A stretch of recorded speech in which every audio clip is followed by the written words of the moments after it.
Hey guys, it's Chanel here. Welcome back to my channel. So I did a previous video like this before talking about my Broadway debut, and I saw a comment that asked for me to do one about my Nabulungi, which was my principal Broadway debut, which again happens to be a year ago from today.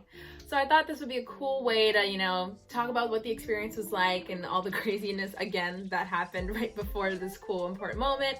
And also because, it's just crazy to look back and see, how awesome and amazing something was a year ago and how different it is now. But again, just having that be an inspiration that if things can change one way, they can change another way. So I have hope. So my principal Broadway debut. The night before, I was washing dishes. I was washing my Tupperware that I used to pack my dinners and lunches, because lunches are expensive and dinners are expensive in New York City and you're not paying for that every day.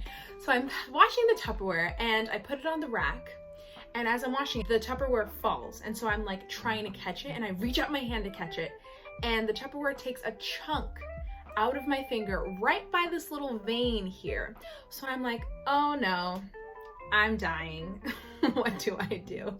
But luckily, it didn't hit a nerve or anything. I just kind of wrapped it up and tried to suffocate it to death so that it would stop bleeding. Sorry, this is a little graphic. Then the next morning, I couldn't really move it and it really hurt. And I was like, oh my God, I have rehearsal today because I had an understudy rehearsal. I'm an understudy. I'm a swing and understudy at the Book of Mormon on Broadway, or I was pre-COVID. So, I was going in to play Nabulungi that day for rehearsal. So I went to City MD the next morning. I'll go before rehearsal, no problem. So I go and I'm sitting in the waiting room and I get a call from my stage manager and I'm like, oh, that's weird. I'm about to see her in an hour, but I wonder what's happening.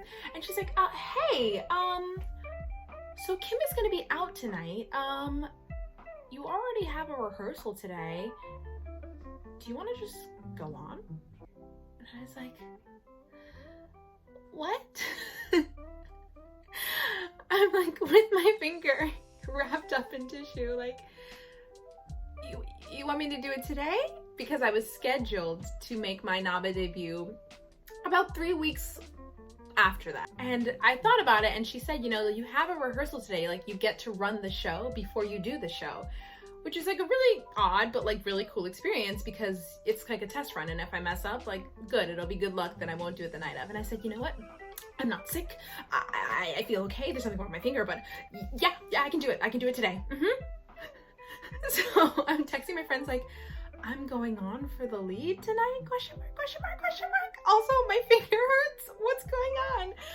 So I go in and they're like, okay, nothing is broken, it missed, the nerves, everything's gonna be okay. We don't wanna give you stitches because it's in a really bendy part of your hand.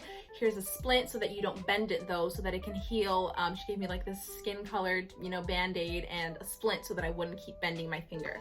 So now I'm with my splint and I show up to the theater and they're like, all right, let's do this. And we do this rehearsal. So now this has become just from an understudy rehearsal to a full on with moving parts and costume put in for my for Nabulungi. And so I'm yeah, no, it's fine, yeah, we can do this. So we do it and I felt pretty good about it and I was like, okay, this makes sense. She was like, yeah, I think you're ready. So that rehearsal is done. And then 20 minutes later it's hi, you need a wig fitting because my wig wasn't done yet. It was being altered, and so I literally didn't even have a wig, but thankfully it was done or whatever. And then I ran outside, as I always do, to buy some rush tickets for my family and friends who wanted to come. I get the tickets. Again, my hand is in a splint.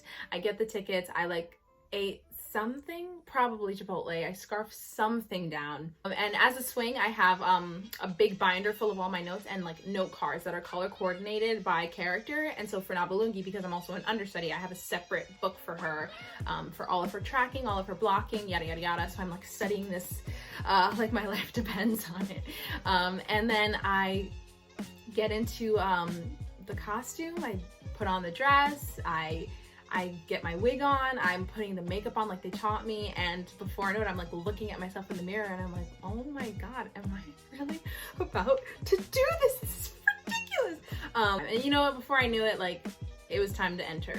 And the cast was so amazing. They were so supportive and you could just really feel them loving on you. And it was really weird. It was a really surreal experience. And the audience would laugh and I'd be like, oh wait, I said something and that's why they're laughing. because I had never played a lead before in a musical. I had only been like in the ensemble, or I've understudied before. So it was a really interesting experience to have my first go, you know, at like being the lead in a musical, be in front of like over 1,000 people. No stress at all. The moment, like, I think that felt the most like how we all dream about when we're little kids was when I sang Salt Lake City for the first time, because it was pitch black. Like, I'm standing, like, my dad closes the door and I turn around and I see nothing except for one little white light. And I'm like, it felt like time stopped. It felt like I was standing in the middle of the abyss, and then I hear doo doo doo doo, and I hear the music coming in, and I'm like, okay. And it's just weird because like I can hear myself with the echo, and I'm like, and then you hear like a little giggle or something from the audience. You're like, oh my god, you guys are there. Okay, good. Okay, I thought I was by myself. But that was so cool. I was like, I can see why people get addicted to this. Like this is unlike anything else I've ever experienced. This is crazy.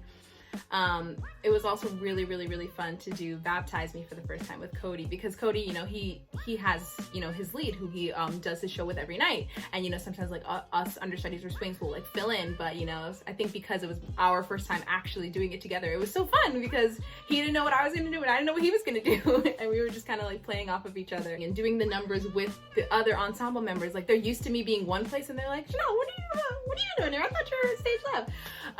And they were like looking at me like this, or they give me like a little, oh, you're doing so well kind of thing.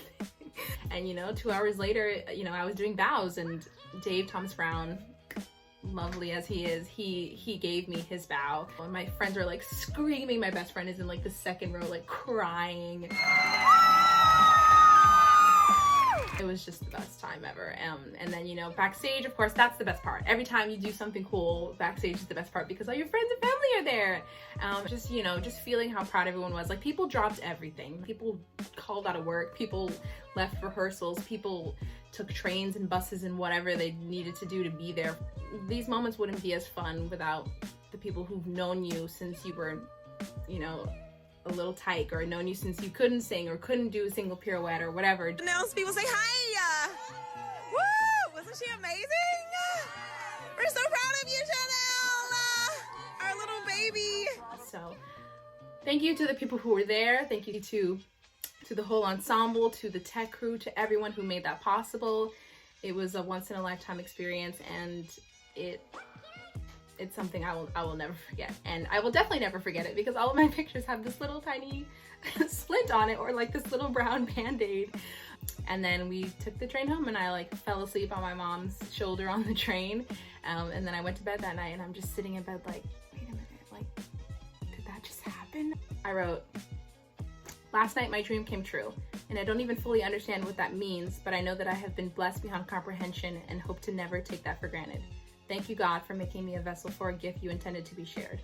Thank you, Mom and my family, for making me the woman I am becoming. Thank you, friends who cheered me on from near and far, ditched work and rehearsals just to be there and share in this irreplaceable moment with me. I'm still at a loss as to how I got so lucky, and I'm waiting for somebody to tell me I've been punked. But until then, I'm excited to learn, grow, screw up, and take in every drop of each new experience as it comes. Wow.